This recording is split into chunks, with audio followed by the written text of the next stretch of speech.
So we're back with part 2 of our interview here with our special software engineer. And as he specializes in the job hunt, I figured we'd touch on a little bit more in regards to the job hunt. So how about you talk about a little bit about how many jobs you applied for and why you chose the job you chose, and then the interview process with that one.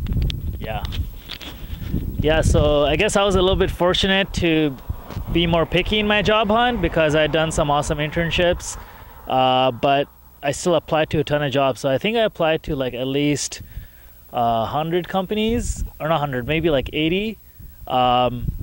So what really helped me was there's this company called Wealthfront. They evaluate like mid-sized companies who are on a good trajectory to like go public or something.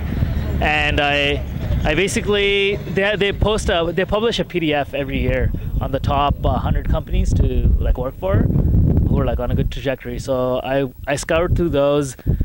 For every company, I would like check Glassdoor reviews. So if their reviews weren't that good, I mean, obviously, like if you're someone who doesn't have that much experience, you can't be as picky as me, but I'll just describe my process.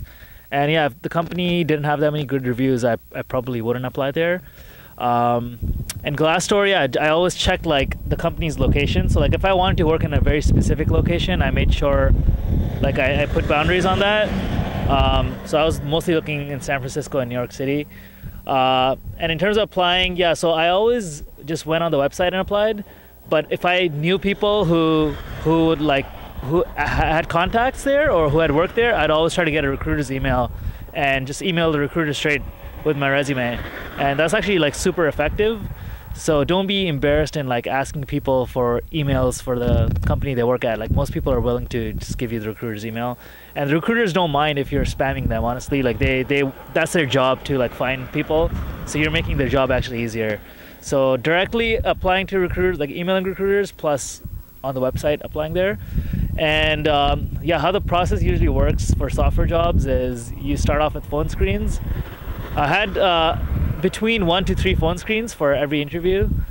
Usually it's just like a coding question. Well, they'll like ask you what you did, but honestly they don't care that much about it, because if you can't pass their phone screen, then you're not gonna make it. So 1 to 3 phone screens.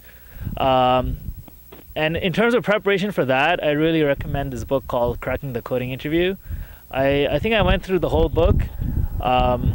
And that's like not even like there's still more concepts outside of that book, but I think that book pretty much covers most of the areas. You should be able to solve most of the problems there, or if not, then at least understand them and like how to go about solving them. And yeah, I know it's in Java, but if you do a different programming language, like just write the solutions in the language of your choice and compare. It's like more about the algorithm than the language. I also practiced on this website called oj.leetcode.com. It has like 250 problems.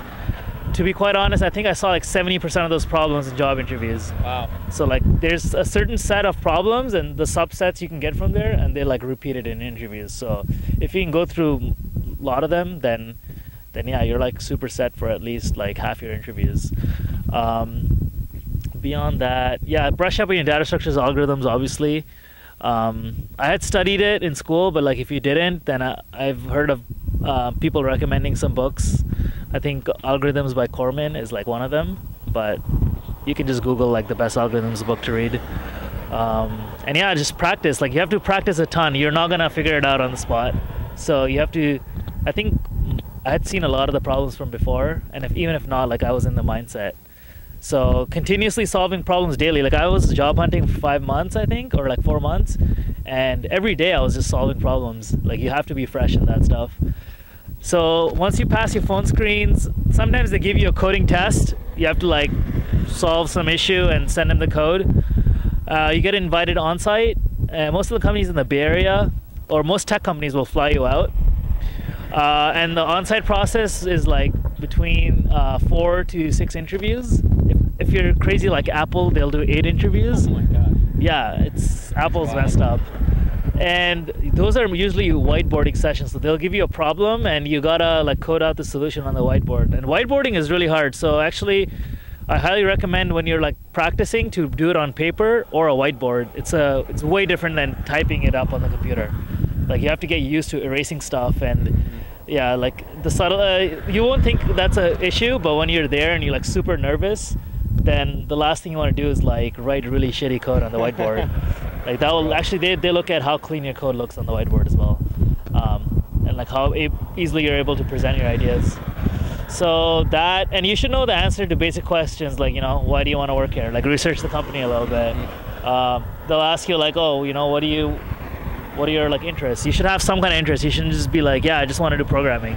Like my interests were in like web development and like backend and whatnot, so I talked about those.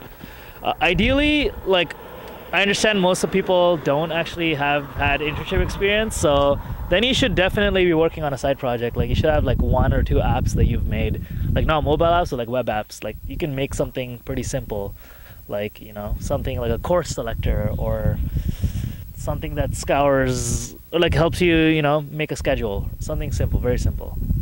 Although I'm pretty sure that's not that simple. There's software on that. Cool. That was a lot of information. That was a brain dump. No, that was really good. And it's interesting because we have an outcomes coach, and she talked about, she was a former recruiter, and she talks about how it's totally cool to reach out to the recruiter for the position with the company and how important that is. So it's funny that you touch on it, and that's something that she recommended for us. And then also with side projects, I got asked a few times, what are some things you're doing in your free time now that you're out of your boot camp and applying to jobs? Like, what are you working on? What kind of skills are you improving on? And either a side project or I'm trying to improve this or that, I think was a really helpful answer for me. Yeah. And saying like, hey, I was actually interested in learning Angular or whatever. Yeah. I built this really small project in Angular and I'm trying to improve at it. You know, it shows that you have initiative and that you have a severe interest in actually becoming good at this. Yeah. So next, or you have something else? I would just say that don't be shy in spamming recruiters. Not even just applying, but like spamming. I think there was one recruiter who reached out to me, and then I emailed him back, and he didn't reply. And I emailed him back like next week, and then I think I sent him like 4 emails, and then eventually he got back and set up the interview. Wow. And who knows, like your next dream job could be that guy you spammed. So who cares, you know? The worst thing is they don't reply. Very true. Well, cool. That's it with the job interview process.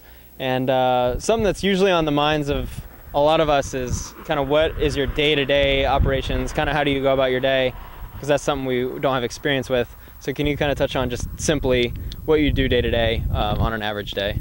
Yeah. This job is a little bit more agile, so like we have smaller projects.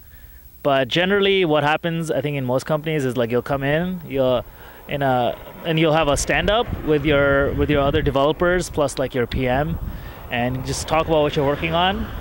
And from that, you'll like tell them like what you did this last week or what you did yesterday and what you're planning on working on today. And then you just work on that task. Usually like once a week, we'll have meetings where we like plan out what we're gonna work on the next day. Yeah, and then I think part of the solving the task is just reading documentation. Yeah, you shouldn't be embarrassed like if you spend half your day just like reading stuff, because I told my team like I don't know this technology, so if I'm not producing initially, that's because I'm like trying to learn it. So they were cool with that. You should just like give them a heads up.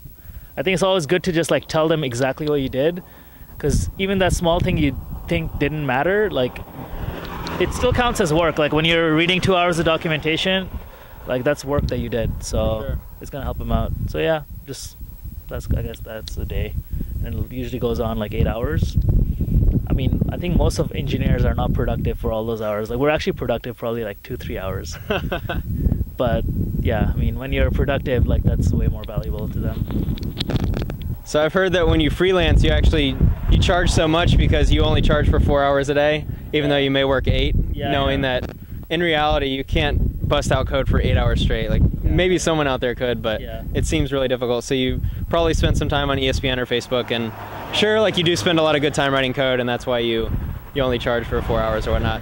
Depends on the company, but I think we actually have really chill jobs. We get to be on the computer all day.